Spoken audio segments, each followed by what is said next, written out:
Good evening, ladies and gentlemen. I take this opportunity to welcome you to this webinar. I think we can start. It's 6. So my name is Kevin Ochieng. I'm a clinical research associate 2 at Cleanwin Research Services.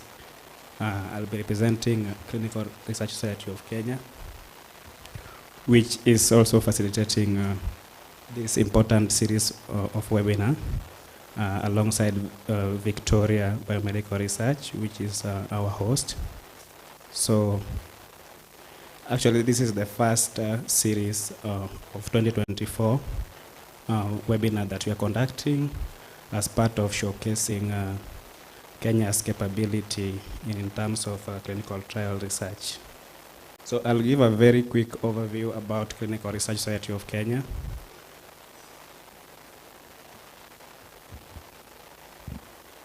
So you have seen some videos flashing in the background showing CRSK in action.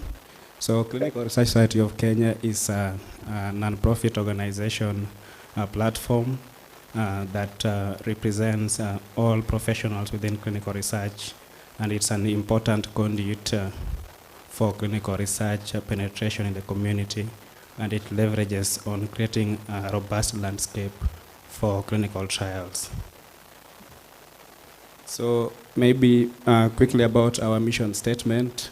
You can see our mission is to inspire and promote quality clinical research in Kenya through innovative science and community engagement. Vision to serve a platform for professional engagement, clinical research dialogue, and serve as a catalyst for clinical research expansion in Kenya. We have 5 objectives for Clinical Research Society of Kenya, CRSK. One is to generate awareness of clinical research by disseminating knowledge to the public. 2, to provide learning and development opportunities for all clinical research professionals. To foster collaboration between research groups and stakeholders. To serve our community through delivery of new healthcare solutions while ensuring participant safety, quality, and integrity of clinical trials, and upholding the highest ethical standards. And lastly, to provide opportunities for mentorship of upcoming clinical research stakeholders by seasoned professionals. So this is just a preamble about the clinical trial landscape in Africa. So as you can see the image on the left, Africa is conducting limited research and development. And in terms of capacitation, we are still at 2.5% of the global clinical trials. So this is way low despite the robust population growth in Africa. However, this percentage is inching closer to around 4%, which still is generally low. But there is hope, as you can see on the image to the right, that is the continental countries. Those numbers are representative of industry-sponsored clinical trials per countries across Africa. And there is robust exponential growth of research and development across countries in Africa. So what does it mean with this? So this pattern indicates that despite this R&D exponential growth, there is need for capacitation to ensure that we support the infrastructural milestone related to clinical trials. So this one brings to perspective today's discussion, which we want to shed light into what are some of the insights of creating or establishing a clinical trial site. So it is an important topic that we are going to have today, and we are privileged to have great professionals, experienced professionals in the field, and I'll move swiftly to the agenda before I welcome them, our great panelists. So I've introduced CRSK. The next, I will have to introduce Dr. Lucas Otieno to talk about Victoria Biomedical Research in terms of background and give us the journey about this wonderful clinical trial site. And then we will have a panel discussion, which is our main focus today. we have our great panelists joining. And then we will have a short moment of question and answer, and finally, vote of thanks. So, Dr. Lucas, you're welcome. Thank you.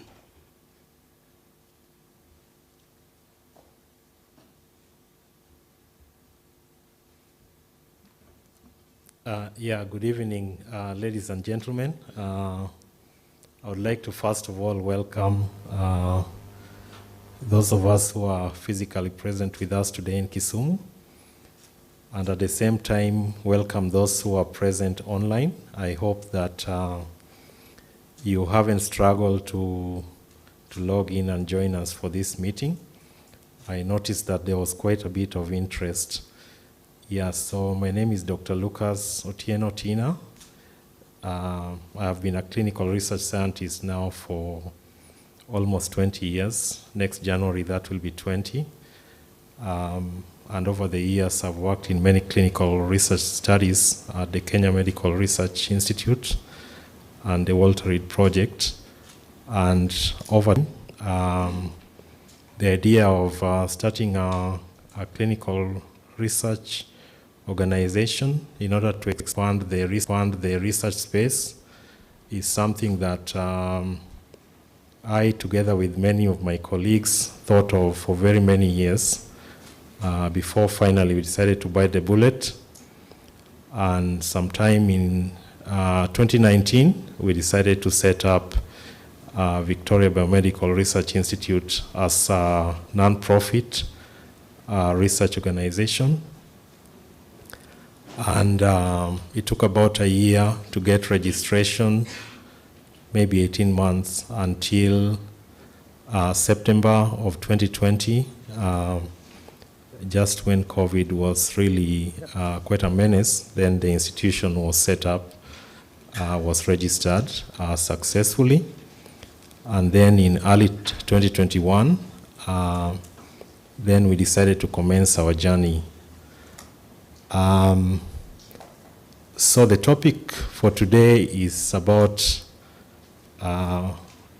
some people asking how did we do it.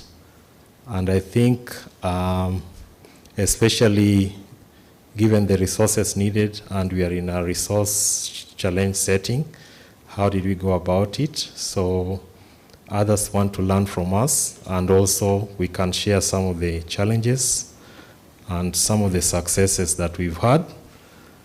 And before I go to maybe the scientific part of it, I wanted to tell you a story.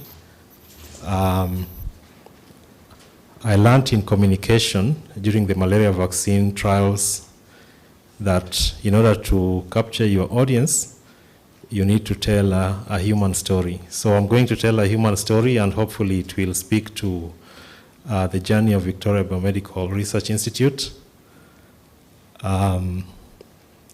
When we were in 4th year of medical school at Moi University, we used to ballot for electives, and those who were lucky would go abroad to the United States, Sweden, the Netherlands, and even Israel.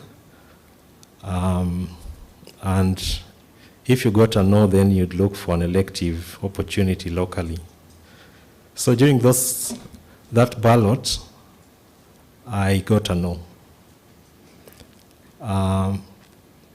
And later on, when we were in 5th year, I said, I would really like to go and also experience what it's like abroad.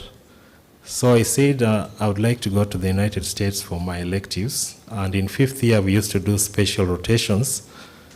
So I said I'll do emergency medicine and radiology for my special rotation at Indiana University, which was a collaborator with Moi University. But then I didn't have the money. So I had a good uncle called Uncle Jack, who lived in Los Angeles in the US. So I asked my uncle, if I got an opportunity to do an elective in the US, could you fund my air ticket? And my uncle said, yes, of course. Then between 1st year and 3rd year, I used to be the class representative for our medical class. So I had a friend who I got to know in first year, an American called Brett McCullough, who was a first year medical student.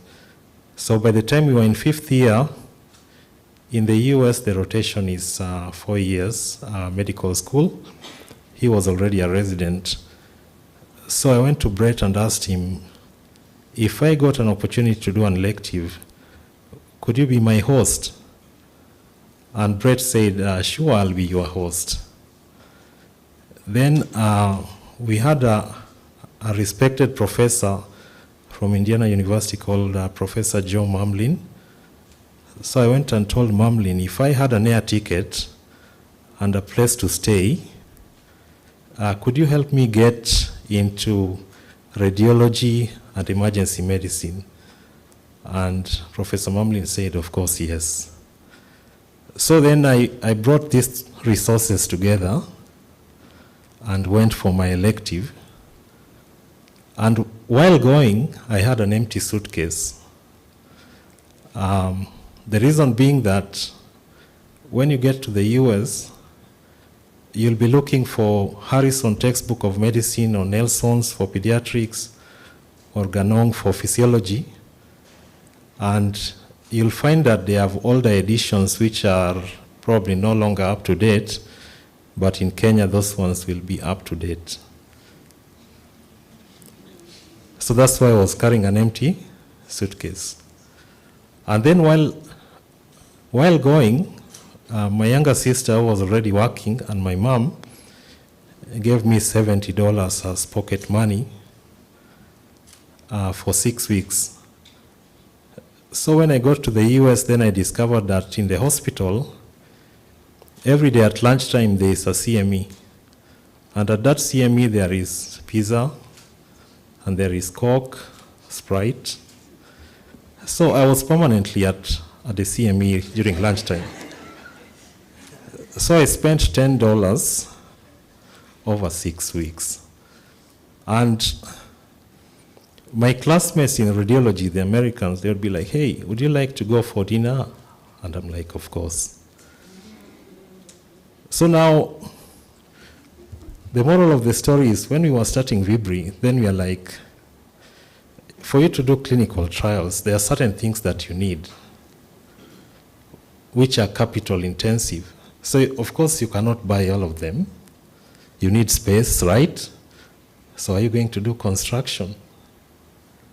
You need generator.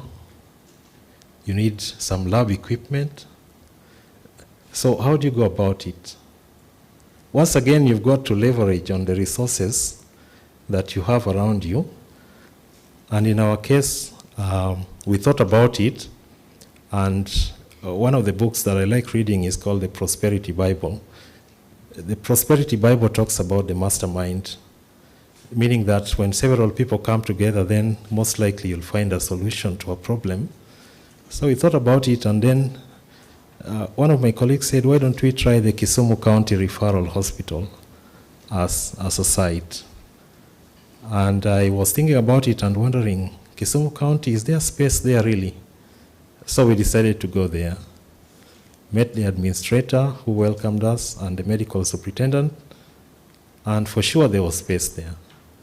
And that's how we ended up setting up at the hospital there. Then earlier on there was a call, it was during COVID, so there was a call for proposals. So we wrote a proposal with Dr. Amos Dere, one of my colleagues.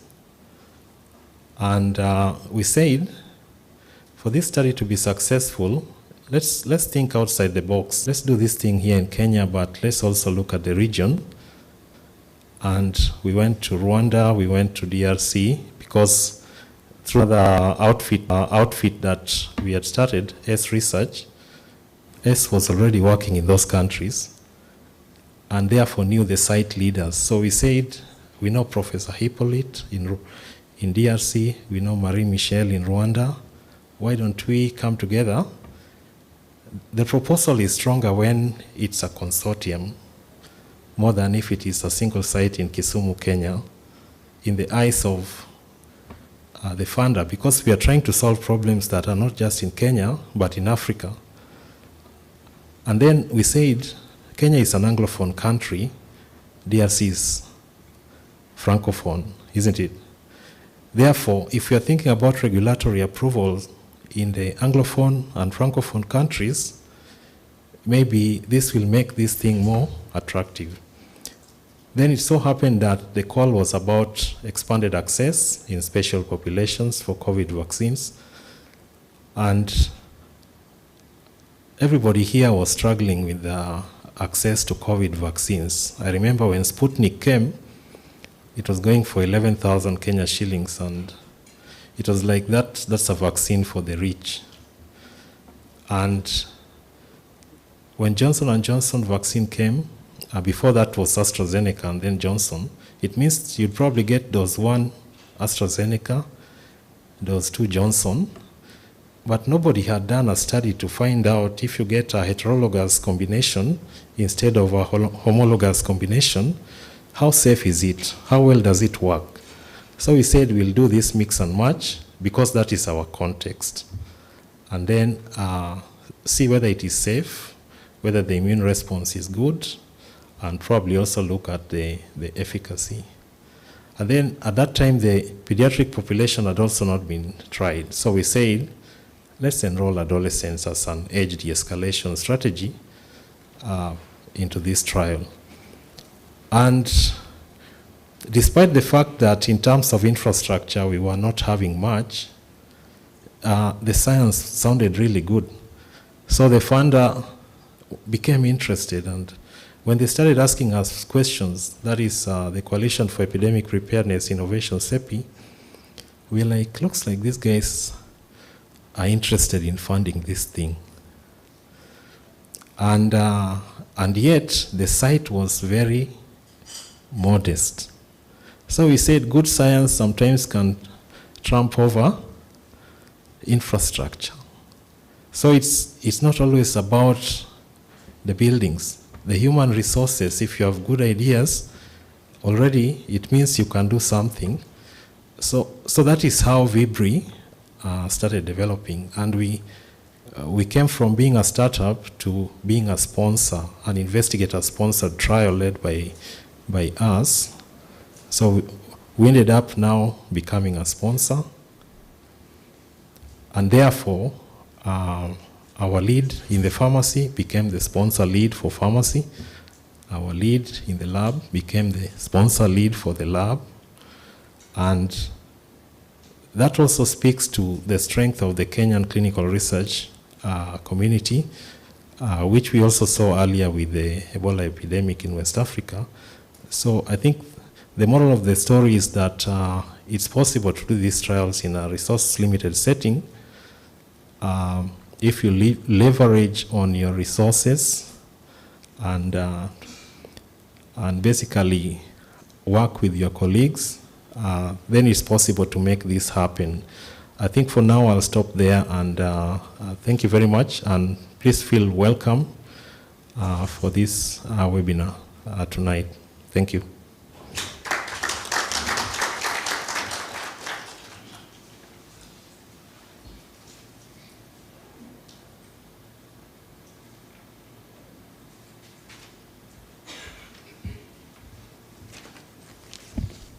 Thank you very much, Dr. Lucas, for the insightful Vibri journey and the human story backing it up. Actually, we can relate that it's a journey requiring a lot of sacrifice and dedication.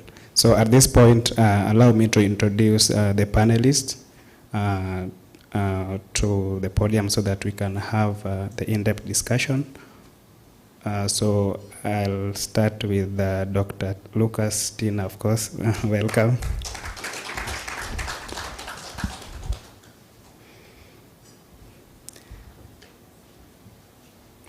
Dr. Walter Otieno is here with us. Welcome, Dr. Walter. Ms. Victorine Owira from ACE Research is also here with us. Welcome very much, Victorine. And we have Dr. Amos Ndere, also from Vibri, joining online. Welcome, Dr. Amos.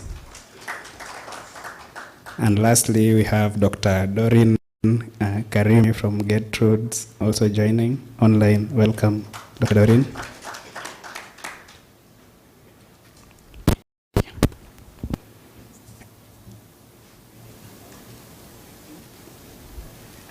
Yeah, so at this point, I'll allow our moderator, Dr. Lucas, to take over the panel discussion, and I'm requesting those online also to keenly listen in, and also those who are here.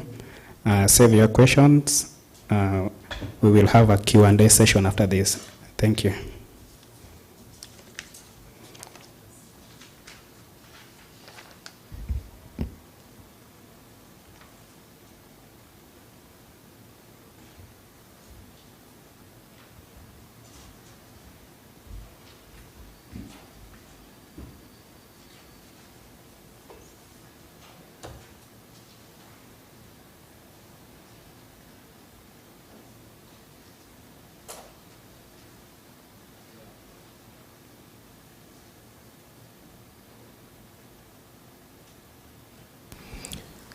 Yeah, once more, good evening.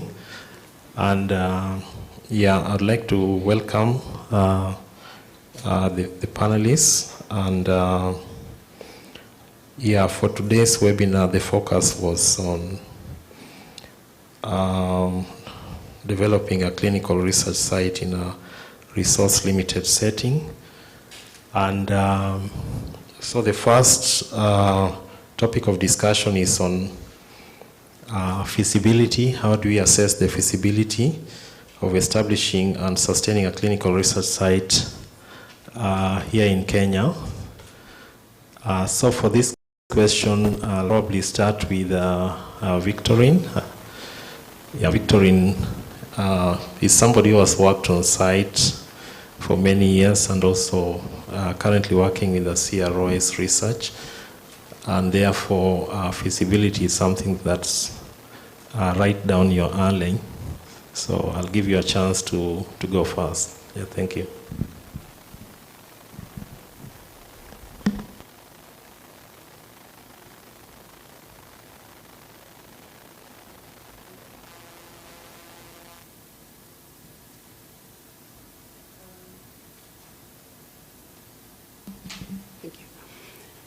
Yeah, as you have heard, my name is Victorine, and I was following the human story, and actually it's quite typical of Dr. Lucas. So in terms of feasibility, there would be a difference if you are starting a site or you are going out to assess a site to check whether they have the capacity to do your study. So for this particular topic, it would be assessing a site to be able to operate like what the Vibri team did. And there is quite a bit that comes to it in terms of resources. So we know that clinical trials, we deal a lot with human beings and we chase products. So while considering our target population, one of the things you want to check is if I set up a clinical trial here, how would my catch-up, my population catch be? Would I be able to get participants in this site to be able to roll out projects? The other thing you look at, which we usually boast of in this region, although it's on the negative, but we boast of it, is disease burden. What kind of therapeutic conditions would we find around this area? Are there things that can attract clinical trials per se? Will they be able to sustain the site? We also look at culture and to see the cultural practices around the area where we want to set up. And this we learned when actually, ACE was born with Ebola and Vibri was born pretty much with COVID. So when we went out to try and crack the ground for Ebola studies, we actually met culture, facing us. And we had to deal with it before we chose where to open the site. This was a situation where, so the sponsor has a product, then you have a whole country in chaos, and you have to choose where to set up. So you have to look at the culture around you. People usually ask, how comes we are not setting up in Western region? How comes there are no clinical trials in the Kisii region? Why are we not able to take clinical trials there the same way we have been able to do in the Nyanza region, pretty much the Luo Nyanza region, the coastal, if you leave the intense cosmopolitan regions like in Nairobi and in the towns. So if you look at where sites have been set up, especially in this country, there's something that is unique to those regions. So you have to be cognizant of the cultural aspects of the area where you are going to set up. And then the other thing would be, like Dr. Lucas, who is planning to go to the US with nothing other than network and goodwill, while setting up in a resource-limited region, you can be sure that you will not be able to foot all the bills by yourself. And so you have to look at what else is around that I can leverage on. Is there government institution that I can leverage on? Are there human resources that we can leverage on? I remember when we were starting at ACE and we had to defend proposals, ACE as a company did not have experience.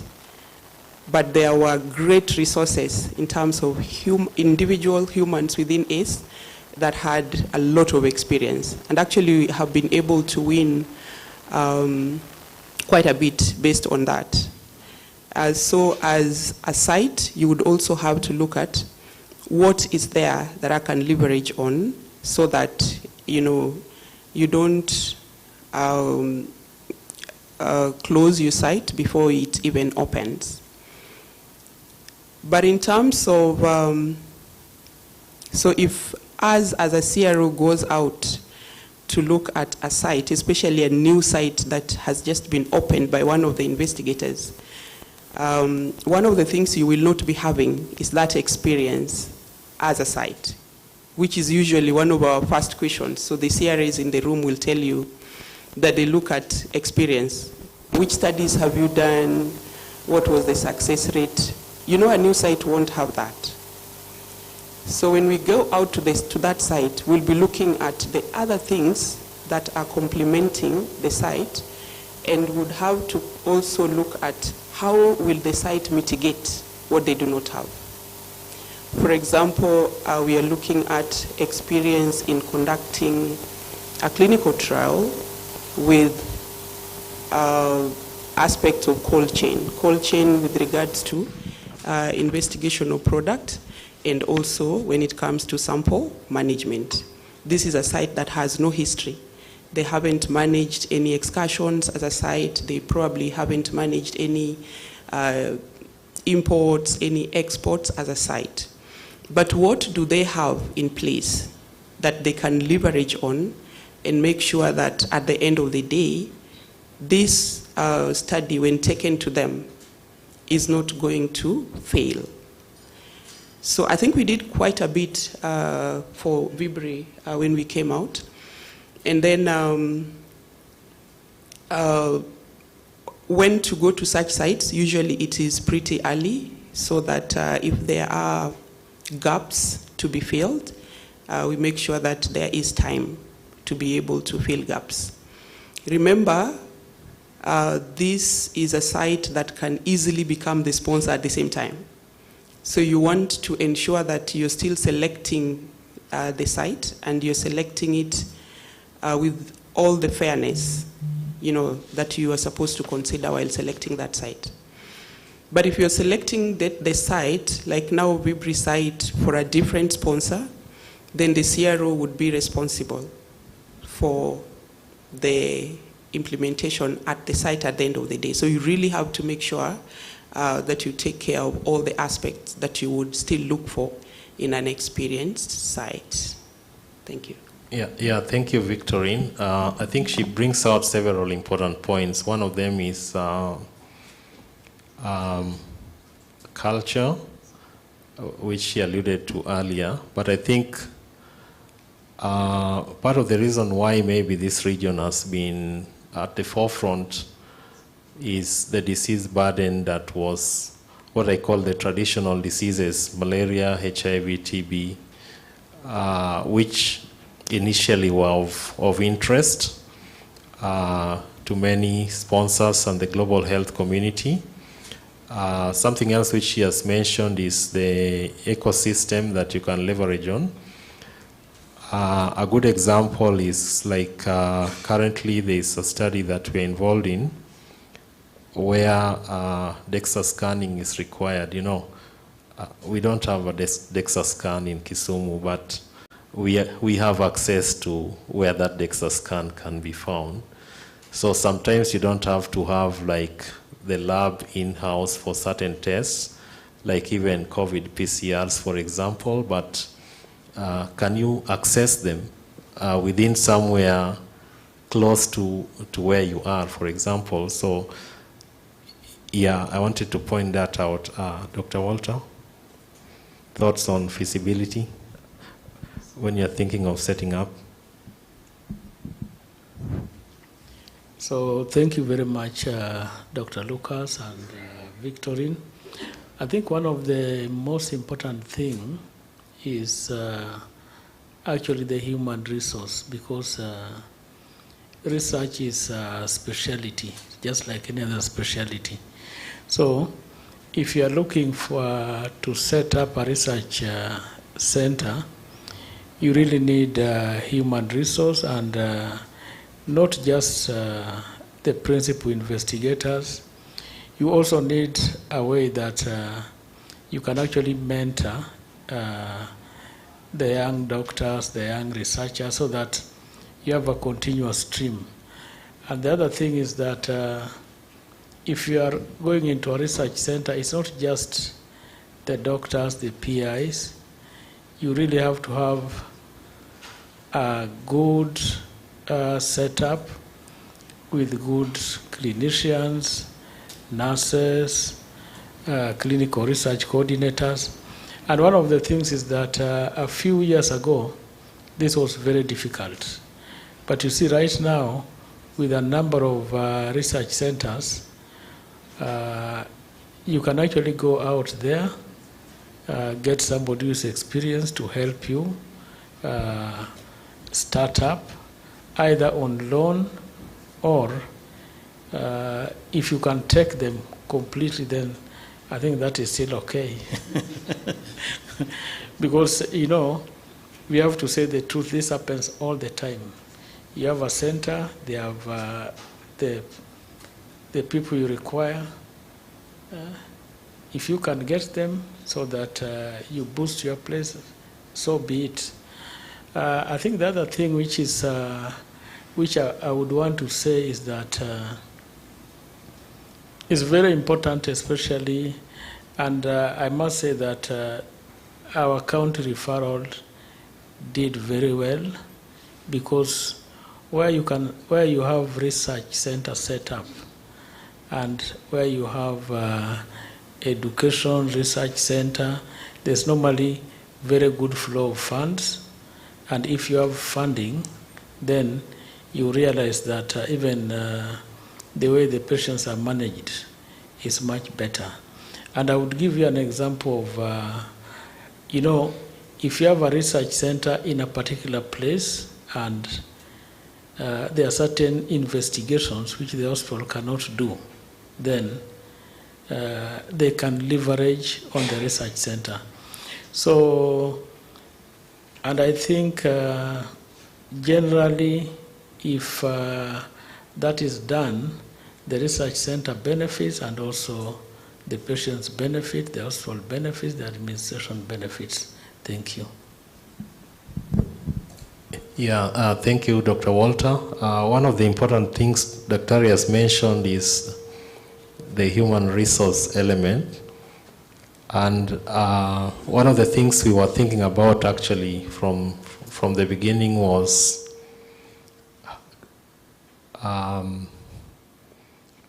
because at the beginning you don't have probably money, for example, who are you likely to attract? Probably not individuals who are very experienced, maybe just some of them, but you need people who can see the vision, people who can buy into that vision somehow. Secondly, you will also get a lot of qualified individuals who, according to GCP, probably are qualified by education and training, but probably not experienced, right? So that means that you've got to offer mentorship to your staff. So you kind of have to populate the site with a mixture of those who have experience and those who are upcoming, train them well. And also, of course, there'll be mistakes because sometimes there's no substitute for experience. Some things you only realize them after the fact. Dr. Amos, I want to give you a chance, and perhaps one of the things you can speak to is the financial side of how feasible is it when you need money to set up, and also perhaps perspectives from a sponsor, because I think you spend quite a bit of time working closely with sponsors. So, yeah, what are your thoughts?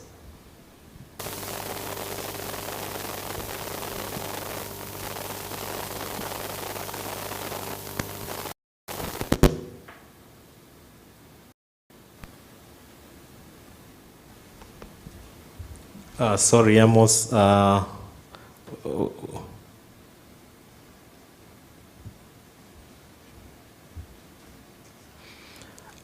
not hearing you. I don't know if the sound system is fine, and maybe you'll keep your answers short and precise. Yeah. Thank you.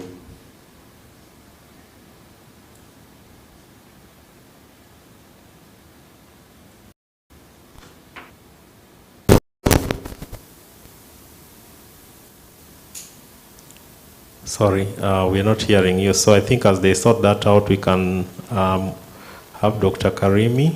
Dr. Karimi.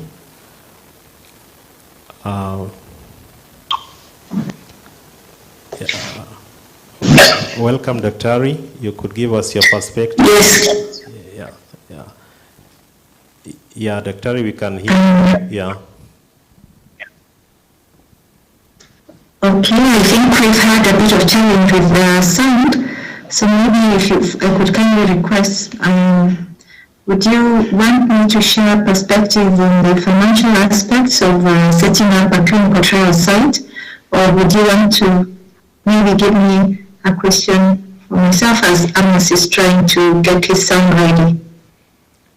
Yeah, so we were still discussing the question about the feasibility of setting up, maybe based on your experiences at Gertrude's, perhaps you could speak to that, yeah, as an investigator. Okay, thank you very much for inviting me to be on this panel. I am a pediatric hematologist oncologist, but also have been a researcher at Gertrude's, where we've been doing clinical trials from 2013. So the feasibility, I would say, one being a children's hospital, running clinical trials was really not our core competence. Initially, when we started doing our trials, it actually started off with one clinician, Professor Devana, and she tried to assemble her team. And I've had a lot of insight into many of other panelists talking about the human resource. So we actually didn't even have a study office. So that had to quickly now be thought out. How do we bring in a study office, because the sponsor wants to come in and do a feasibility or a site selection and be able to see what resources do you have physically and also in terms of the human resource. So one of the challenges that we have had as a site is that you notice that none of us are purely researchers. All of us have our other clinical duties. So research is done as another ancillary service that you will be having. So that again can be quite a challenge, especially looking at how rigorous and how much time you require to invest in terms of running the clinical trial, making sure that you adhere and have no protocol deviations, making sure that all the documentation is kept to the standards and also as per the sponsor regulations, making sure that you're keeping up with the regulators like ethics, making sure you're reporting to pharmacy and poisons board. So that can be a bit of a challenge, especially if you have other clinical duties that can also be quite intense. But what I can say from 2013 to 2024 is that now we have evolved, and having an administration that is actually quite responsive is something very, very key, because then what that meant is actually that we can go in, and now you'll be shocked that we have a clinical trial or a research office. We have 2 doctors who are solely dedicated to actually running the trial, and the rest of us can just put in as part-time.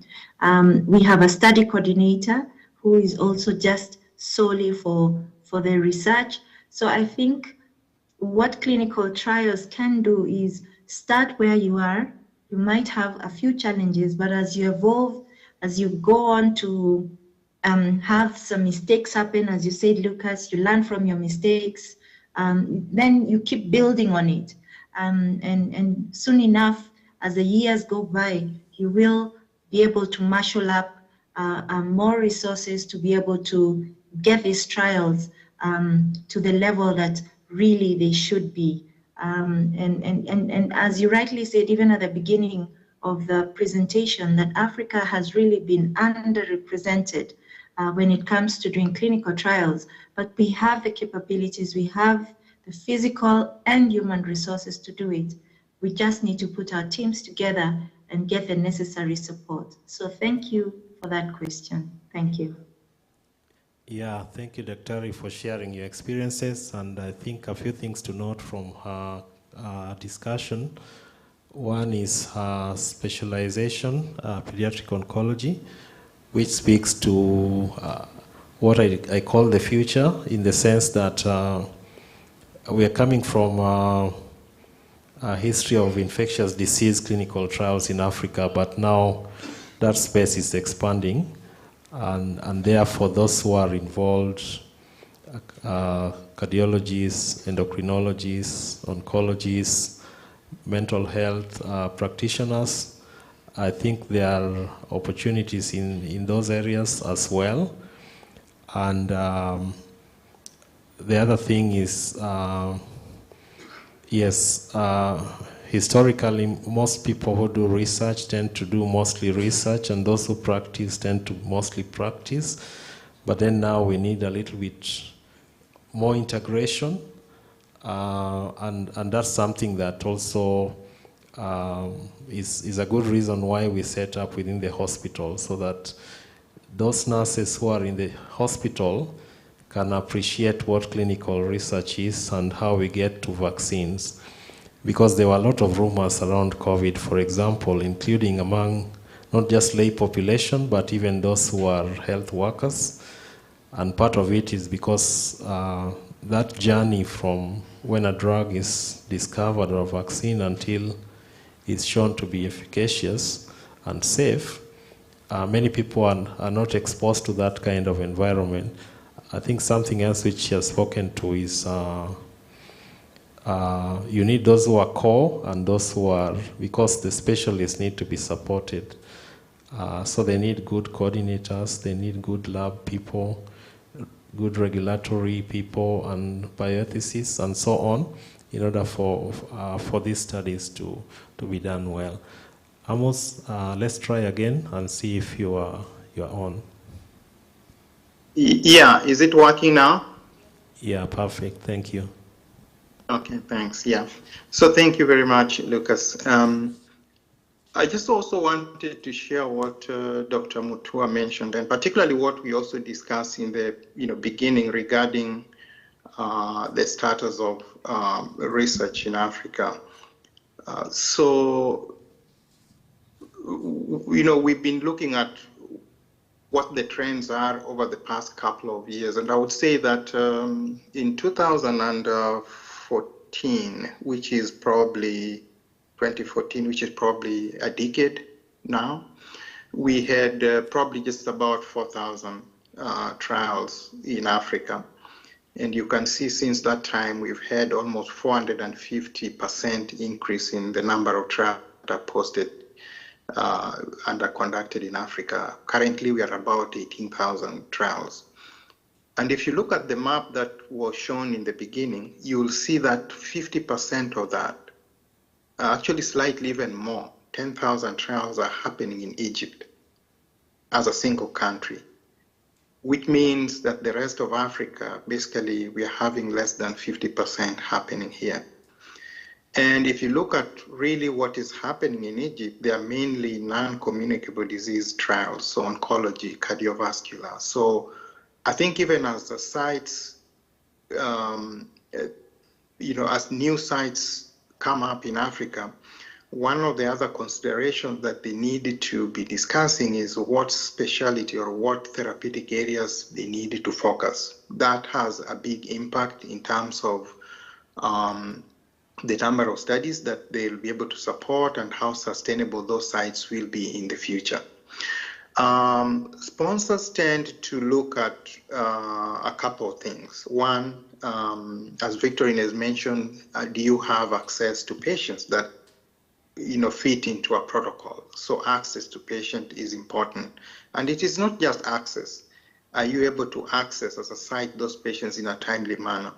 Nobody wants to bring a protocol to a site, even if you've committed that you have those patients, but you will take a very long time to recruit. The sites must demonstrate that they have ability to access those patients, and they can do that in a more time. The second point that goes on in the sponsor's mind is, are you able to generate quality data? Because that is the whole essence of doing the trial.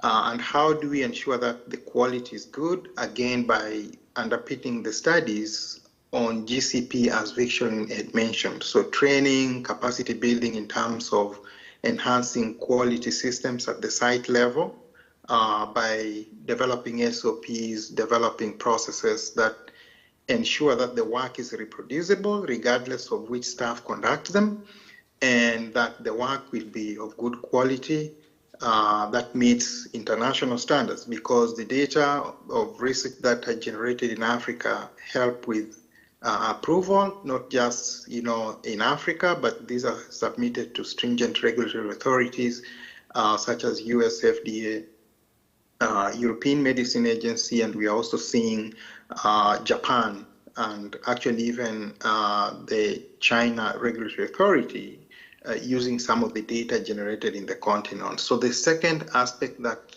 goes on in the minds of the sponsor is quality. And finally, you should be able to do all these elements, the first and the second, at a reasonable price. So that brings us then to the issue that Lucas had mentioned regarding how do we think about the funding aspects of establishing these sites and keeping them sustainable. Now, there are various ways. So there are various types of sites that are available in Africa, or anybody thinking about constructing or setting up a site can think about. The first one is sites that are affiliated to academic research or academic medical centers. So as Lucas gave the story, you really don't need to have a lot of money to be able to do the construction, get all the infrastructure in place.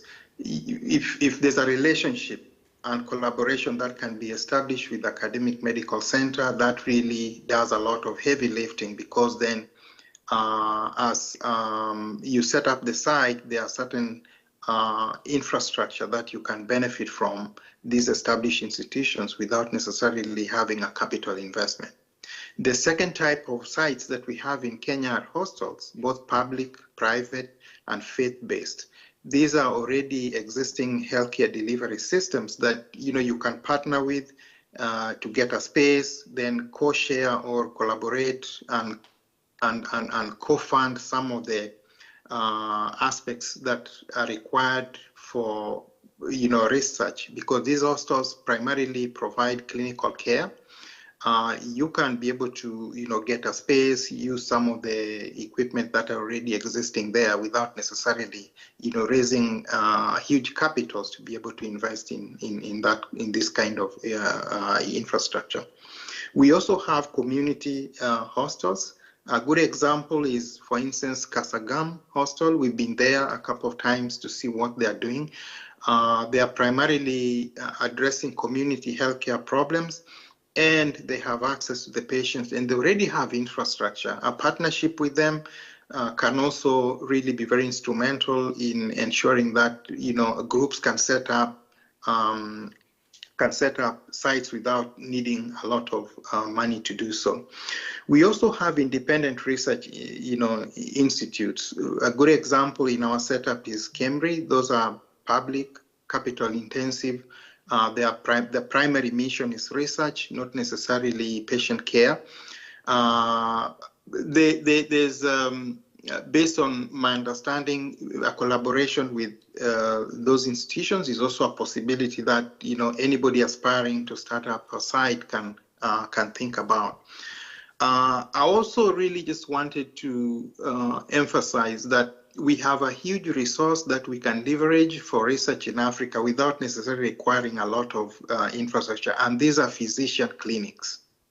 Physician practices are a good opportunity, and already they have infrastructure there that can be utilized in our context for relevant protocols. So, for example, dermatology, but we are also having specialty therapeutic areas like oncology that can be can be done in this kind of infrastructure. So, in terms of funding, I think those can be very helpful in collaboration and partnership that can be used to set up the sites.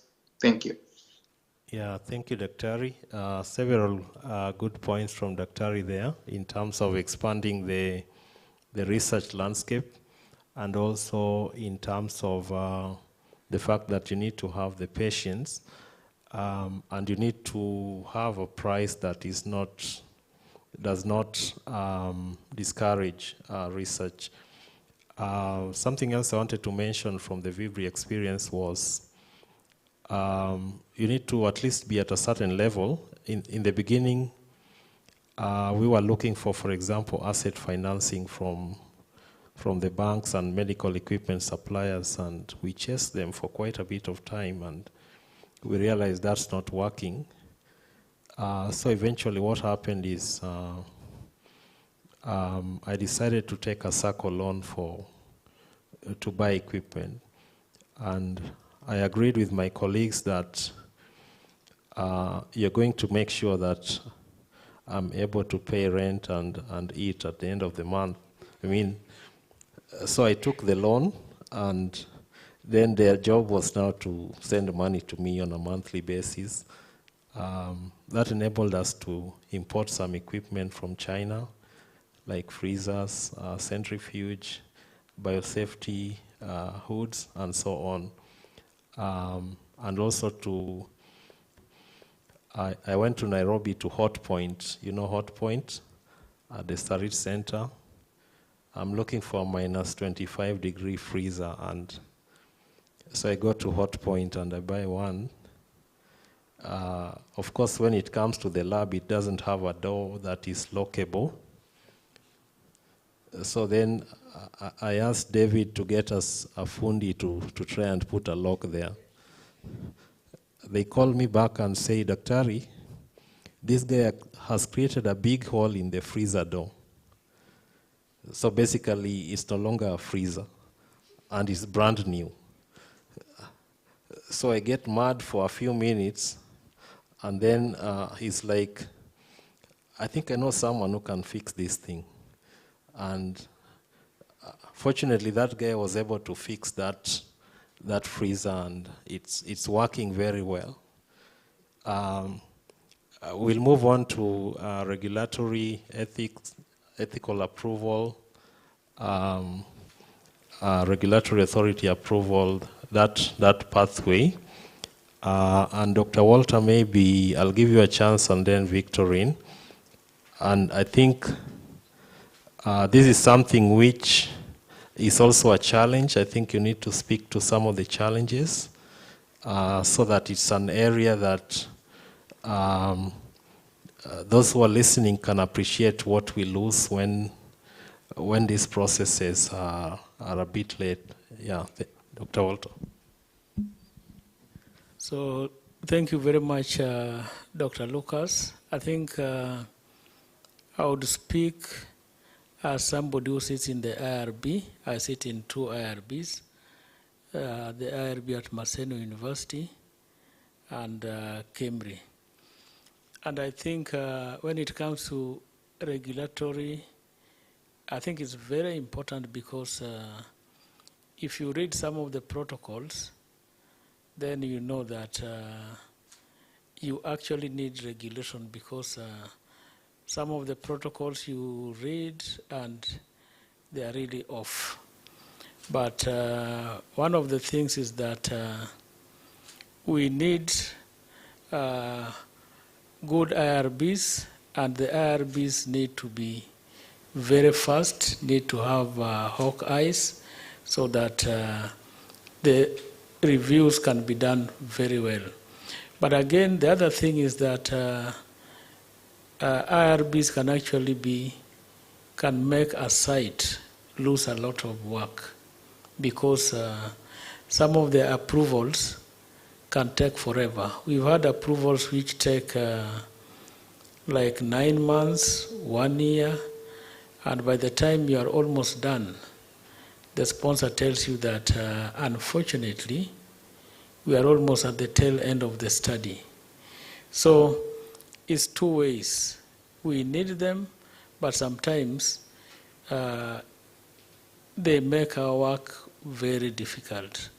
And especially if you have a way that you have to get dual approvals, like for example, you are getting approvals from, let's say, Cambridge and maybe another international organization, then it becomes very challenging. And one of the things which is more challenging of late is the fact that you may be getting those dual approvals, and then you have to go to PPB, you have to go to NACOSTI, you have to go to... It's actually a layer of approvals. And if you do very well, and you're able to do this in 4 to 6 months, then you are very lucky. But maybe I give this chance to Victorine, who does this all the time. Yeah, Victorine, you can continue. Okay, thank you. If you allow me, let me take a minute to talk about something that Dr. Amos alluded to, and that is pitching clinical trials in GP clinics, or rather, specialist clinics. It is the most attractive to the sponsors because of the cost that come with it. But if you asked me, it would not be my first place to go to, especially in Africa, where you have specialists who you have to train to do research. So you have a senior oncologist, and you want to do an oncology study within his clinic. So you have two people to deal with. You have his nurse and the oncologist. And the two of them are supposed to do everything for the trial. Normally, when you assign a CRA to that work, to that project, the CRA will end up doing the study, because there is quite a bit to be done. So it's an area that is we are venturing into, but we would have to get the specialist to develop interest in research. A good example is when we go to the site and there is glaringly missing information, because you're relying on the specialist to write the story for you. And then there are things that are missing. So he gave a drug for a condition and he didn't write what the condition was. And then you ask, Prof, how comes you didn't write this? And then he says, but I caused it. So when you say, what do you mean you caused it? I gave chemo, so I knew they were going to have the effect. And that's why I gave the medication for the side effect, which is not written. So that's not how we do research. The people who are driving research currently in this country are fairly, should I say, young compared to the specialists that we need to train on how to do research. So it's a delicate balance, but it's something that we have to do for us to be able to venture in that area that is also becoming attractive to the sponsors. To regulatory, there are a couple of aspects, so I'll try to be brief. One, we have landscapes in Africa where the regulators have developed. We have resources, we have the human resource, and they have also created the processes. Examples are Kenya and Uganda. But Dr. Walter will tell you what comes with that. There's a bit of bureaucracy, and therefore your timelines are expanded. Like Emo said, it is not just a matter of doing these things. We have to do them in a timely manner. One of the things we usually have to tell the sponsor is our timelines. So when we give you this protocol today, when will you give us an approval? Remember that time you are either working with the CRO or you're at the site and you're not the one going to review the protocol, but you're expected to give those milestones ahead of time. And normally when you open your mouth and you say in 2 months, that's all they want to hear. So they give you the protocol today and they are counting 2 months down the line. So you have to deliver. So when we have ethics and regulatory bodies that are not time conscious, it becomes extremely challenging. I think until probably December last year, we were having a lot of issues with the Pharmacy and Poisons Board here, because protocols would not just get out. They would go in, but they would not get out. And that made convincing a sponsor to bring a study here in Kenya extremely difficult. And I can tell you, I was in a discussion yesterday, and the sponsor gives you sites, and they say, tell us how you would select the sites. And when you talk about them, the only thing they are interested in is the timelines. If I take this study to this site, how long will they take to get an approval? If we take it to this site, how long will it take to get an approval? So being able to do things and do them timely is actually impacting our capability to get these studies in this country. So we may have those structures, but if we are not respectful to timelines, it's a big challenge. Then I would give you an example of a country that doesn't have structures. So they are just setting up because of either an outbreak or a need to do research. So they set up, but they are not necessarily conscious of the international requirements. So they come up with, basic guidelines. And I can tell you at the beginning, the sponsors usually really like those countries until when you find yourself in trouble. So you say, when we go to this country in 2 weeks, we have our approval. And indeed, you will have your approval. Then you have the international expectations to deal with. You have an approval that doesn't state what was reviewed. It doesn't state the version that was reviewed. And then you do not know what else to send to them because it's not in their guideline. And then the sponsor now bring in QA. At the beginning you're dealing with procurement, and then you start to deal with clinical operations. Then QA will come and catch up with you. So they want to see this. It was never submitted. Why? The ethics committee didn't require it. No, but it's required by either GCP or, depending on the relationship that you have. So we have to create that balance. But from the site perspective, one of the things that we really must see is being proactive. When it comes to regulatory pathway, we have to be proactive at the site. And we have this culture, I think it's a culture where we think underreporting saves us, but it doesn't. And that is actually one of the reasons why in Africa we don't tell our stories. So when we hear stories like, the Dr. Bizoda in South Africa, it really hits the headline because someone came and found that story for us. So we are not telling our stories, but we can also tell our stories through our regulatory pathway. So you get a trial, and how did you do it? Are you able to tell me exactly how you did it from step to step? And are we able to either replicate that or improve it with the next trial? I think that is lacking in most of our institutions, especially at the sites. So that's one of the things that we need to create. But for the reviewers like Dr. Walter, it's probably time that we try to have a sit down. And maybe the society admin will be looking into that.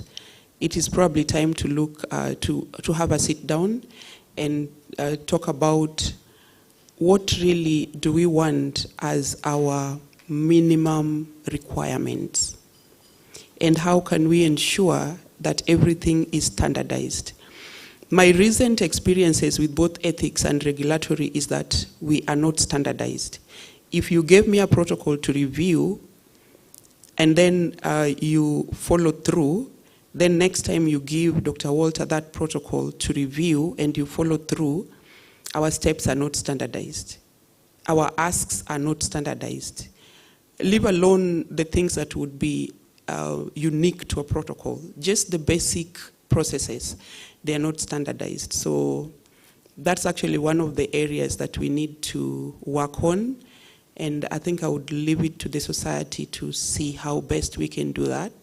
We are now lucky to have a body that is providing oversight to all the ethics committees that we have in this country. We haven't become their friend, I think so, because it's the team that we can go to try and get the standardization that we're looking for. So right now we go to one EC and not another for reasons that only ourselves know. I don't want to mention them because then you'll start linking them to the different ethics committees. And that's how we landed getting clinical trial protocols to academic institutions that we are not affiliated with.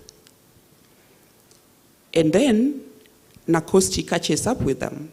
We had quite a couple of them that the charter had to be taken away, because Dr. Lucas knows if I take my protocol here, in 2 weeks I have an approval, without realizing that the charter that was given to that particular ethics committee does not allow them to review clinical trials. So then you get stuck. And then they come back and say, now we have to reroute your study to a different ethics committee. So it is important for us to know exactly what is expected and then do the right thing. So if you're working at Vibri and you have a relationship with a particular ethics committee, before you branch to a different ethics committee, you have to justify why this time you're going to a different ethics committee that you have no affiliation with. At the end of the day, it might come back and, it haunts us. Yeah, so that is one of the things I wanted us to look at.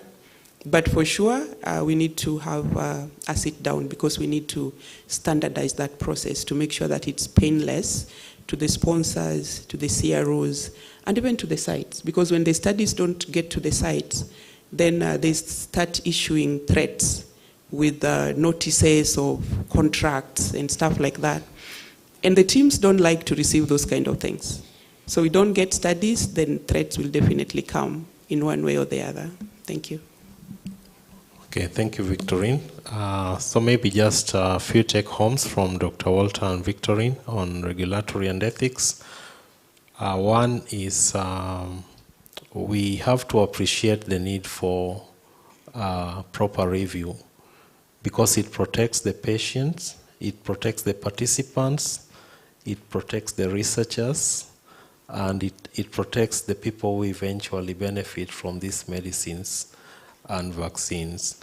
But while we are at it, we also need to be time conscious. I think those of you who work in clinical research, you're aware of the element of time.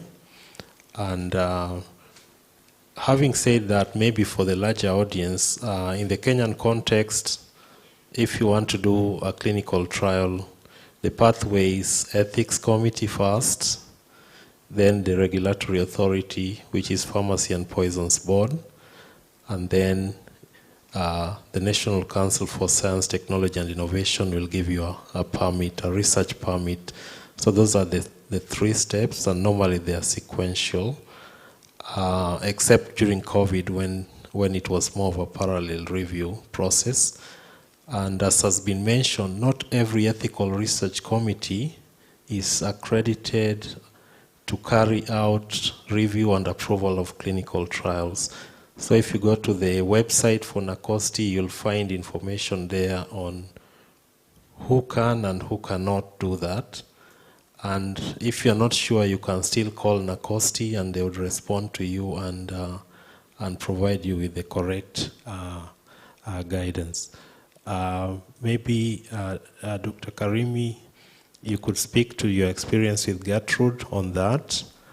And then I think we'll allow for Q&A from those who are in the audience. If there are some questions, the panelists would be happy to respond. Thank you. Thank you once again.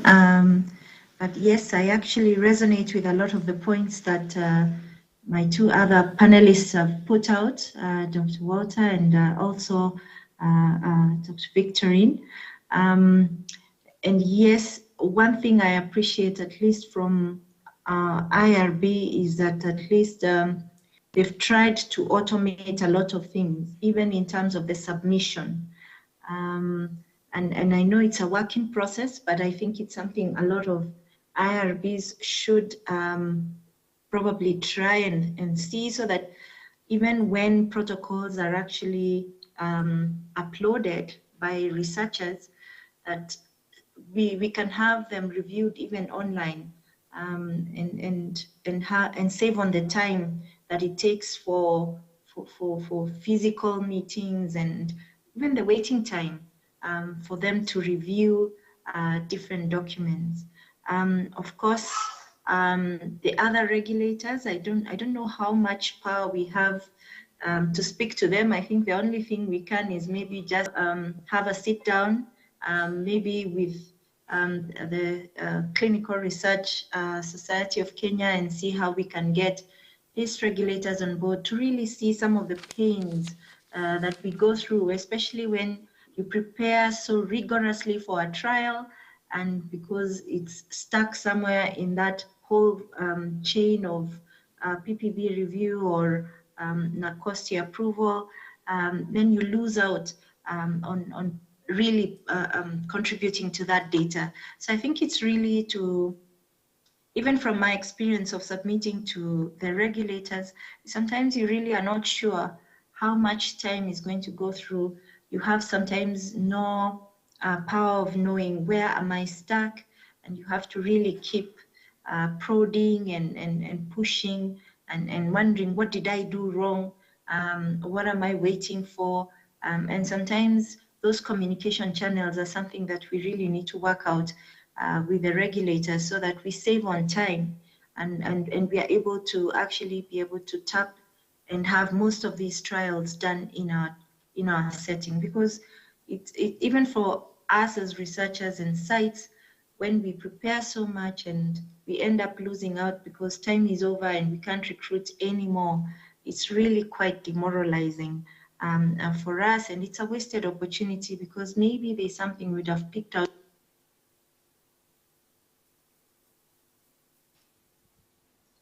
Sorry, Dr. We've lost your sound. Okay, sorry. Yeah, Sorry, back. I think I was saying, yes, thank you so much. Yeah, so I was just saying, I think we need to really sit down with the regulators, try and see how we can get a sweet spot so that we can save on time and have as many trials in our setting instead of preparing so much for them, submit, and we end up losing on time because we were waiting for one approval or the other. Thank you. Yeah, thank you, Dr. Dr. Amos, perhaps you could speak to logistics before we wind up, and then we'll have questions and answers. Thanks. Yeah, so thanks. Yeah, so I just wanted also to really emphasize and add to the voice about regulatory approvals. It's important that as a society, you try as much as possible to have a conversation with the highest levels of authority to try and educate policy makers and people in government the impact of research in the in the policy or in whatever the government is trying to do. It leads to better health. It brings into life new treatment and scientific breakthroughs, but also the economic side. I think part of the issues, because it's something different to delay a protocol because of safety and other quality issues, but it's also a completely different thing to delay a protocol because of administrative. A lot of the issues sometimes are basically just administrative, and I think that whoever is reviewing from the other side needed to have a better context of what that particular protocol has, in the society. That's one thing. The other issue that I wanted also just to highlight as part of also logistics is that it's important for sites, particularly new sites, to be conversant in contracting. Clinical research has a very complicated contracting process, and one of the frustrating components to the sponsors is also, just delayed contracting. We need to, as a society, also help new sites really to pair them with more experienced sites to help them with reviewing the contracts, ensuring that the terms are fair, the terms are legal, and that everybody's interest has been taken care of, including the patient, the site, and the sponsor as well.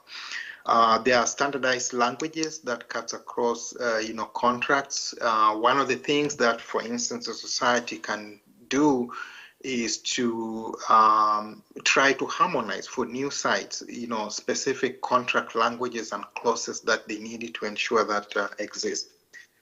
Including proper interpretation of what now the data protection laws in Kenya portend for sponsors as well. Those are areas that I think are quite technical for a site that is just beginning.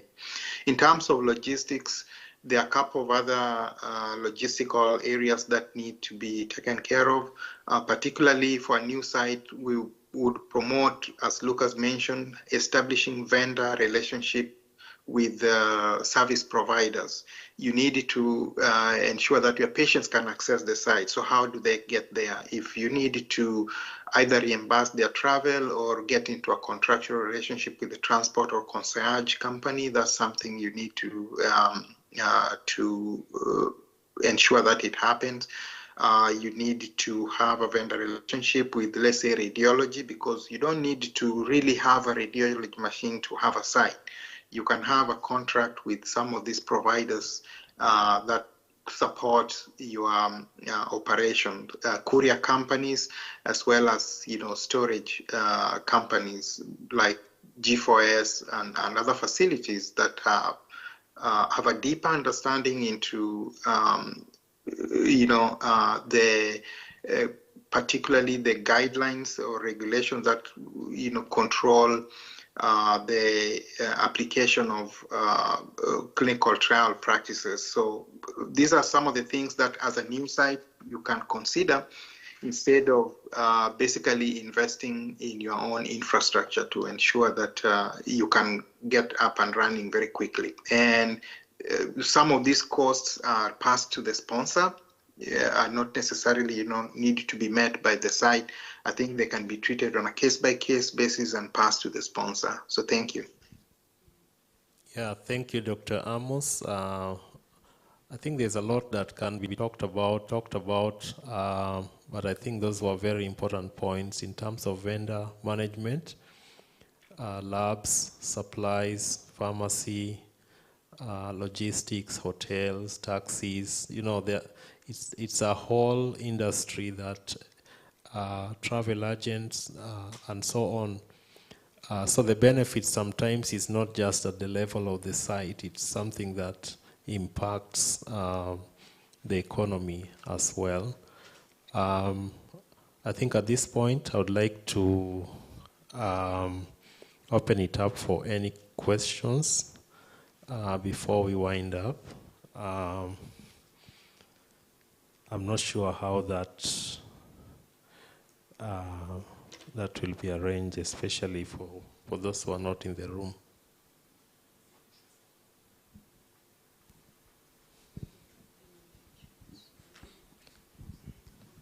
Yeah, maybe you could monitor the charts in case there are any questions there. Geoffrey? Okay. First, I want to thank the panelists for the informative, educative, and eye-opening deliberations. I have two quick questions. One, you say that currently in the African continent, we are having very low number of clinical trials. You talked about 2.5%, yeah? So I'm wondering, just like the Millennium Development Goals, SDGs, we used to have targets. As far as maybe trying to boost the number of clinical trials being conducted, we have targets as far as, what we need to achieve after this period. We should have had this number of clinical trials, just so as to, just ensure that we are increasing the number of clinical trials that we are conducting. Two, you talked about approvals being pretty slow. A number of them don't meet the timelines, and therefore sponsors withdraw within a pretty short time. And that's because it's advantageous.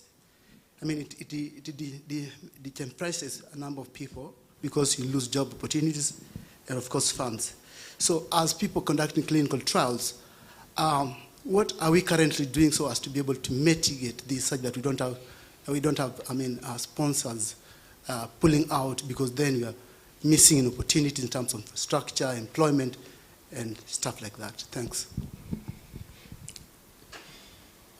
Yeah, thank you, Geoffrey. Amos, maybe you could handle this. Their targets. So thank you.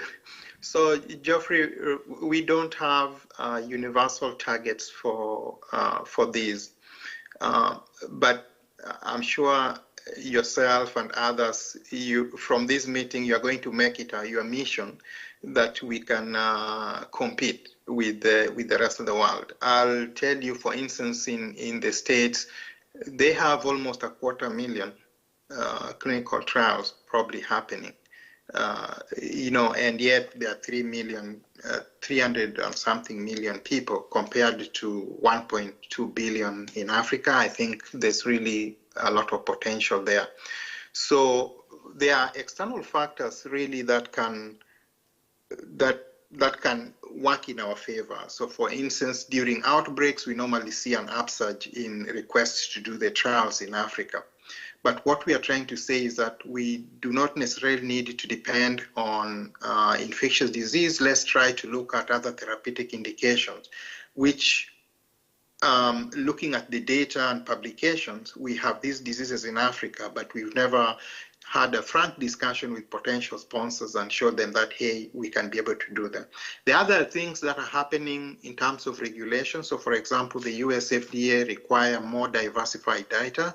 And for that reason, they want African people to be represented. So those are external reasons that drive research to our continent. But I think that we are far much better off pulling this research into the continent by having efficient regulatory processes, working much more efficiently, because there are only a few things. So the timelines, performance, quality. If we can be able to improve on those, then the sky is the limit for Africa. I think the second question, Lucas, can you explain the second question? To be on the same trail.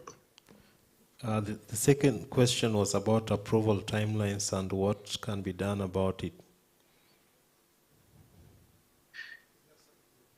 Yeah, so I think there's been quite a lot of conversations around what needs to be done, but we have discussion, but very little happened.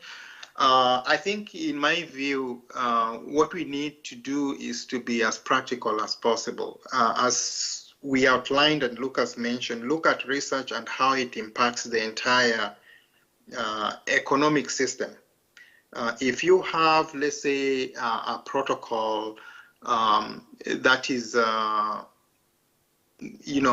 phase 3 study, those are typically very large, 3,000 or so patient population, and think of it in terms of maybe $3 million US, and the study is being done, let's say,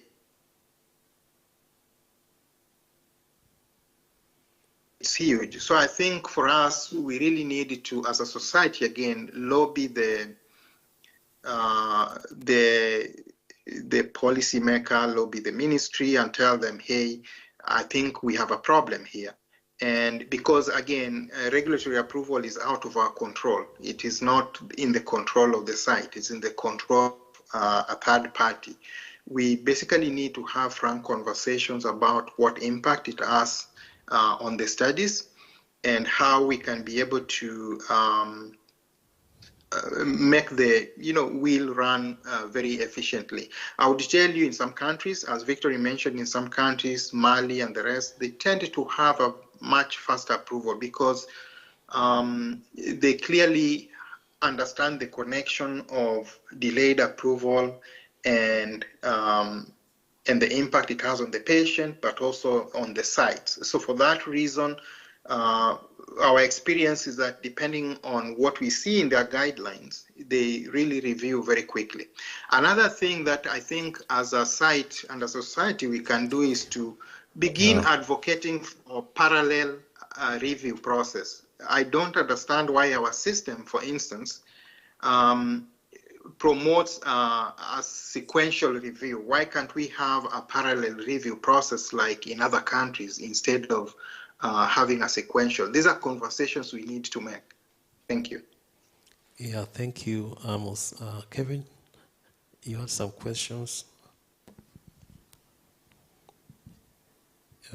so I'm not seeing them.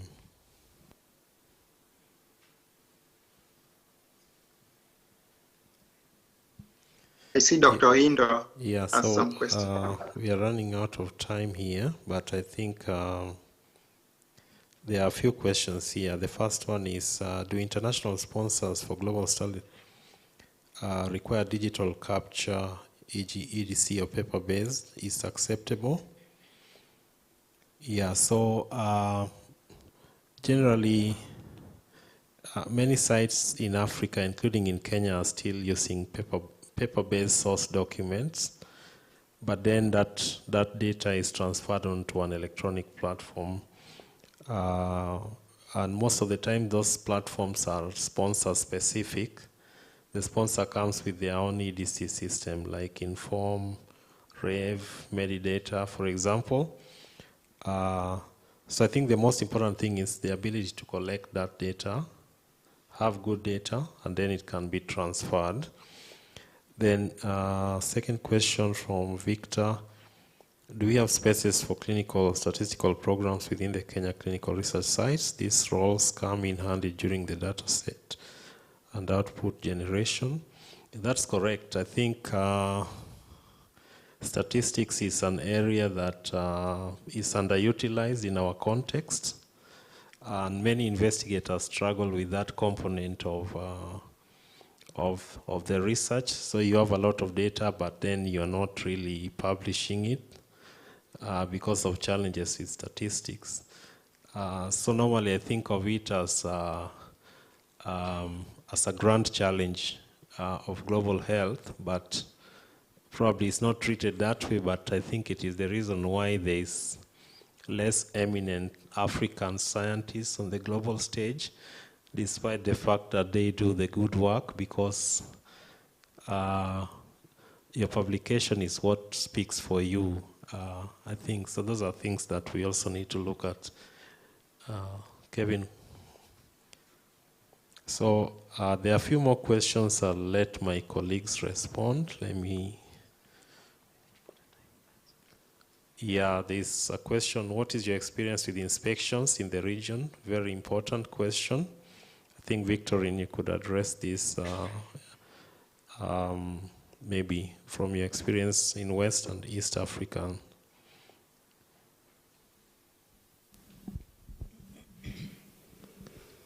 Do we have permission to continue? We're on top of the hour, okay. That is fine. Yeah, so we are seeing quite a lot of inspections lately, and I think they are becoming more and more useful compared to what we were seeing before. In Kenya here, we have seen a Pharmacy and Poisons Board crew come out to more sites in 2023 than before. And their discussions at the sites are becoming constructive and helping the sites to improve. We have had in Rwanda FDA doing literally each site or each study that they approve. They are doing a lot of inspections. In Liberia, we had both the local MLHRA and FDA coming to Liberia in 2023 to do inspections. They actually did Liberia and Sierra Leone. And literally in every country. In Sierra Leone, we have a regulatory authority that inspects every study that they approve every year. So there are a lot more inspections that are happening. That's usually a whole topic, and we probably can talk about it much more, but there are a lot more inspections that are coming. The only thing I would like to tell us is that inspections are good. They help us to improve. So when you're told that regulators are coming out to inspect your site, it is a good thing. It is not always for cause. A lot of them is just, the process. And the regulators are also now answerable to people who supervise them. So they have to do these inspections to the sites, we must always be inspection ready right from the time we receive the protocol. So if we need talk on that, we can actually also organize, but we must be inspection ready all the time. Thank you. Thank you, Victorine. I think the last one is somebody is asking something which is futuristic. I'm not best placed to talk about it, artificial intelligence and its role in clinical research going forward. So it's a wild card for any of the members here to say what they think. Walter. Dr. Karimi, are you following AI? No. Good question, but the answer is no. No. All right. But we never know what the future holds. Yeah. Sure. Yeah. Amos, take us home with AI. Yeah. Yeah, what I would say is that it's still very new. I don't have a lot of information about it. I've been basically just trying to wait to review maybe some of the drafts that the US FDA provides there as guidelines. So I think it's probably something that we will get to learn more about in future. Yeah. Thank you. So I think that speaks to succession in research. For the young bloods in the room and those who are out there, AI, this is your court now. Yeah. Thank you very much, everybody, for listening in and for the interest, and for those who are listening from outside sponsors. Kenya is very ripe for research. Intelligent people, well-educated, well-trained. The opportunities basically just waiting for anyone who wants to collaborate in Kenya. I think the challenges that have been mentioned are areas that Kenya is working hard to address. The Kenya Pharmacy and Poisons Board, for example, is currently in the process of working closely with the Japan Regulatory Authority as a benchmark to make things much better here. The ethics committees have been improving their works every day, and they visit the sites. They're interested in what we do. Therefore, I think feel most welcome, and thank you very much for listening. Good evening. Thank you. Bye-bye. Thank you very much. Good evening. Yeah, so at this point, we can have another round of applause for our panelists as they take their seat. We really appreciate your time and your detailed insights on today's webinar topic. So we can allow the panelists to have a seat. Thank you very much. So as they're taking the seat, I'll take this opportunity to welcome our CRSK admin and operations leader, that is Auxilia, for a vote of thanks. Welcome, Auxilia.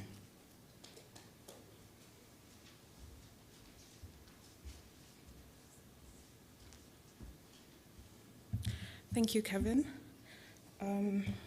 Good evening, everyone. As Kevin just mentioned, I'm Auxilia Mutemi from CRSK, and it's my pleasure to give the vote of thanks for what has been a truly wonderful event.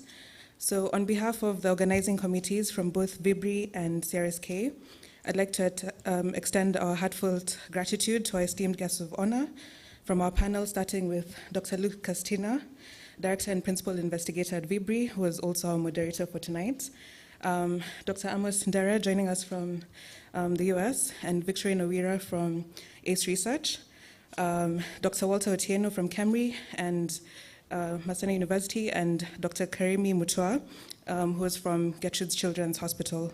Thank you all so much for taking the time to be here tonight and for providing such an insightful and inspiring discussion. I'd also like to express my sincere gratitude to the members of both organizing committees for their tireless efforts in putting together this event. Thank you so much all for your hard work. And I'd also like to thank the staff members at Adasha Limited who provided our streaming and sound, and Saruva Imperial Hotel for hosting us. Thank you so much for the excellent service and hospitality, and for making us feel so very much welcomed. And finally, I'd like to thank all of our attendees for being here tonight, both here in the room and online. Your presence has made this event a truly memorable one, and we hope that you've enjoyed the event as much as we enjoyed putting it together. And thank you so much for being a part of it.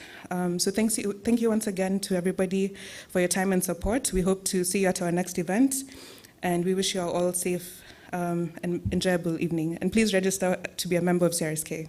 Thank you.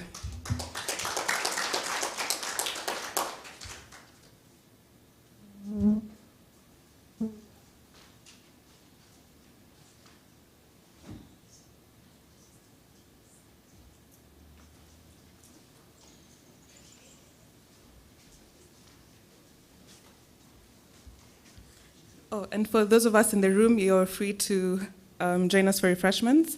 Online, you're free to join us virtually. Thank you. Thank you. Bye-bye.